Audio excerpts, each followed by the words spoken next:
Thank you very much. I'm Bruce Duvalier, and I am General Counsel for NADECO, and I'm honored to be part of an illustrious group such as NADECO that has a long history of trying to do the right thing and keep democracy safe, restore democracy, and restore the rule of law. And the primary question I think that should be asked, most of the people here in the audience know this, is why should we care about Nigeria? Why should the United States care about Nigeria? Why should the international community care about Nigeria? What would you say if I told you that there was a country that has arguably the world's oldest democracy with full participation of all of its members? What would you say if I told you that there is a country where a group of people has the oldest written constitution featuring guarantees for individual freedom and due process in the world? What would you say if I told you there was a country that featured full participation of women in its political system, both to vote and to govern, and they started doing this when Europe was in the Dark Ages, in the 800s? What would you say if I told you there was a country that is consistently in the top 10 of oil-producing nations since the 1980s? What would you say if I told you this same country has never been openly antagonistic or antagonistic to the United States, has never been an enemy of the United States, in fact, has never been an enemy of the West? What would you say if I told you this very same country has the greatest number of doctors living in the United States of America per capita than any other nation in the world? More than England, more than Russia, more than Germany. What would you say if I told you that 29% of the immigrants from this country over the age of 25 hold a graduate degree, when you compare that to 11% of the population of the United States over the age of 25 holding a graduate degree? This country has almost 3 times more people holding graduate degrees here in the United States, contributing to our economy and our well-being and our security. What would you say if I told you the same country has 45% of the involvement of its people, the immigrants that live here, the diaspora, in education services, and most are professors at top universities? What would you say if I told you the same country I'm talking about has they're entering the medical fields and the technological fields in a rapidly expanding rate? They're increasing the U.S. economy. They are entrepreneurs. They are making America better, building tech companies in the United States to help the people back home. Would anybody be able to guess that country was in Africa? Would anybody be able to guess that country is Nigeria? Because it is. That's Nigeria. So when you say, why Nigeria, it is almost a fool's question. One of the greatest nations that has all of these things going for it, and yet we constantly turn our back on Nigeria. Shouldn't we be favoring this nation? Shouldn't we be more attentive to this nation?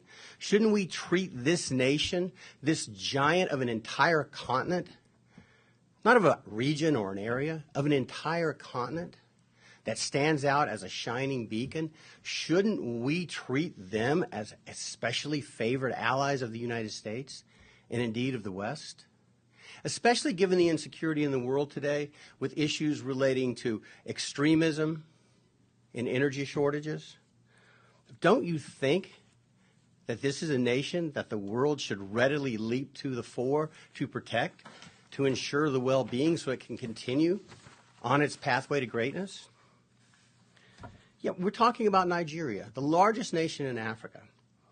It is the wealthiest nation in Africa, and yet it's the poorest country in the world.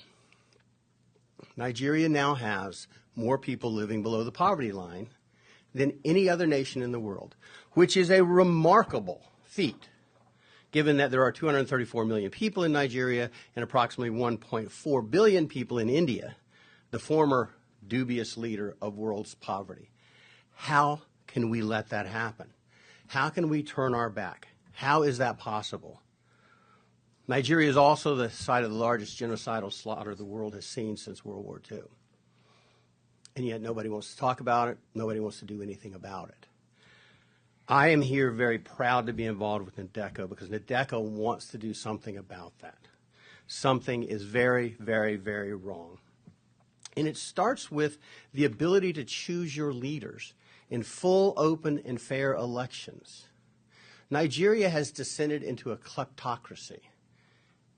And what that means is theft is the coin of the realm. Not due process, not laws, not fundamental fairness, not the pursuit of happiness, not freedom, not family, not religion, not work, not prosperity, but who can steal the most first and go back and steal some more.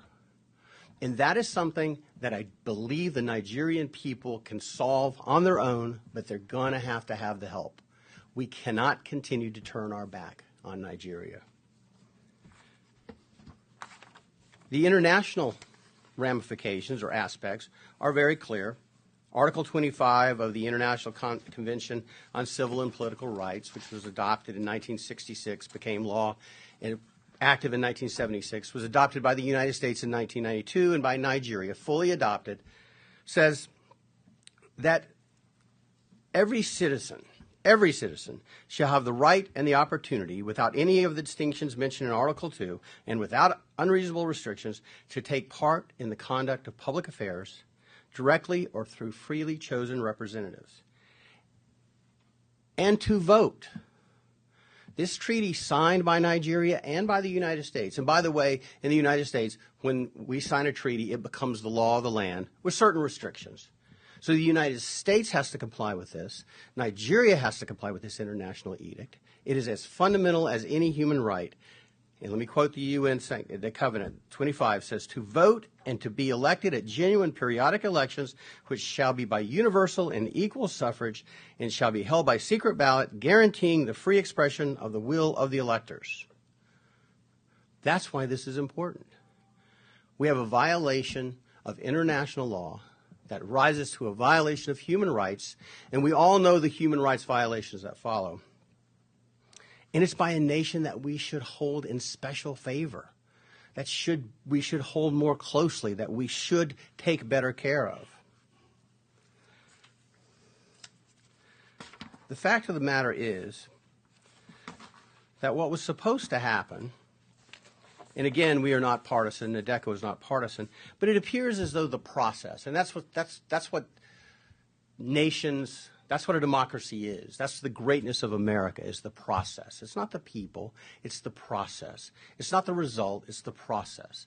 How our government works, how our elections work. And the process of this election in the 2023 Nigerian presidential elections appears to be fundamentally flawed. We believe, NADECO believes, that the February 25 to 26, 2023 election, the results, the hasty announcement of the results, are fundamentally at odds with the Nigerian election laws. And as Dr. Ogebi said very clearly, they didn't just violate rules, they violated their own laws. INEC glorified their efforts to make this the cleanest, the purest, the most transparent and fair election in Nigerian history, in African history. And yet, they violated every single fundamental tenet in every single law. They instituted the bimodal voter accreditation system. You've heard about that, the BVAS. All that is, make no mistake about it, there's a lot on the internet that seems to people want to believe that when you voted with the BVAS that recorded your vote and your vote was sent somewhere and it went to a server and it was tabulated. Thank you very much. I'm Bruce Duvalier, and